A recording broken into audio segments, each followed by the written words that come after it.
விஜயோட கடைசி படம் ஜனநாயகன் அது மதவெறிகளை உணர்வுகளை தூண்டுறதா இருக்கிறதா சொல்லி தணிக்கை சான்றிதழ் தராம கடைசி படம் தானா அப்படின்னு சொல்றாங்க அப்படின்னு அவரே சொல்லியிருக்காரு. கடைசி படம்னா ரொம்ப வருத்தமா இருக்கு. ஆமா அதான் கடைசி படம். அப்புறம் அரசியல்ல வந்து சிக்ஸர் அடிக்க முடியலன்னா அப்புறம் திருப்பி முதல் படமும் ஆகும். அதனால அதில் நான் நம்பலை, கடைசி படம்ன்றதை நான் நம்பலை. ஏன்னா அரசியலுக்கு வருவாங்க, அரசியலில் முழுசையா ஏதோ ஒரு கனவுல வருவாங்க, கனவு நிறைவேறவில்லை என்றால் உடனே திரைக்கு திரும்பி விடுவார்கள். அதனால கடைசி படம் என்பதை நான் நம்பவில்லை. இன்னொன்று, இந்த சென்சாருக்கும் பாரதிய ஜனதா கட்சிக்கும் எந்த சம்பந்தமும் கிடையாது. அது ஒரு தனித்துறை. அவங்க சில பகுதிகளை நீக்க சொல்லியிருக்கலாம், அதற்கு இவங்க மறுப்பு தெரிவித்திருக்கலாம். நான் கேட்டேன், சில சென்சார் போர்டு ஆபீசர்ஸை கேட்டேன், எதுக்கு தாமதமாகுதுன்னா சில நேரங்களில் அது சமர்ப்பிக்கப்பட்டு சில இடங்களை நீக்க சொல்லியிருக்கலாம், இவங்க நீக்காம இருக்கிறதுனால அது தாமதம் ஆயிருக்கலாம், அதனால கோர்ட்டு போயிருக்கலாம். ஆனா இதுல பாரதிய ஜனதா கட்சிக்கும் எதுக்கும் எந்த சம்பந்தம் இல்லை. ஆனா அரசியலில் எதிர்கொள்ள முடியாமல் உடனே பராசக்தி, நாங்கள் சக்தியை வேண்டிக் கொண்டிருக்கிறோம், பராசக்தியின் மகனுக்காக நாங்கள் வணங்கி கொண்டிருக்கிறோம். முருகன் வந்து பராசக்தியின் மகன்.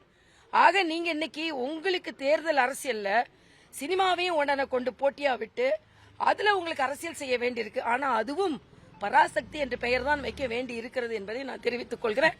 நடிப்பவரும் சிவகார்த்திகேயனா தான் இருக்க வேண்டியிருக்கிறது என்பதை நான் தெரிவித்துக் கொள்கிறேன்.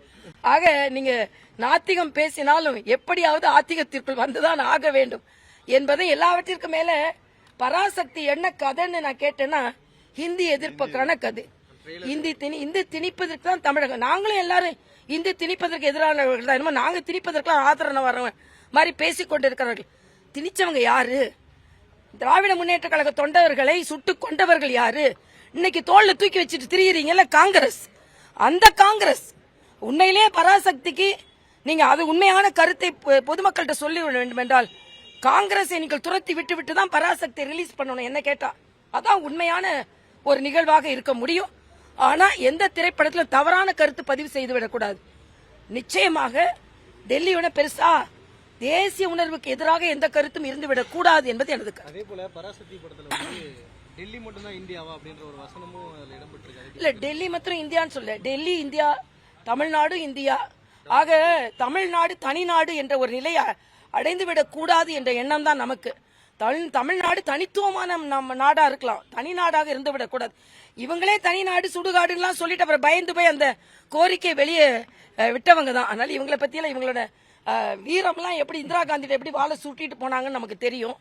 மறுபடியும் அதே ஊழல் குற்றச்சாட்டுகள் அவர்கள் மீது சுமத்தப்பட்டிருக்கிறது பார்க்கலாம். 2026 நிச்சயமாக வெற்றிவேல் முருகனுக்கு அரோகரா. வெற்றிவேல் முருகனுக்கு.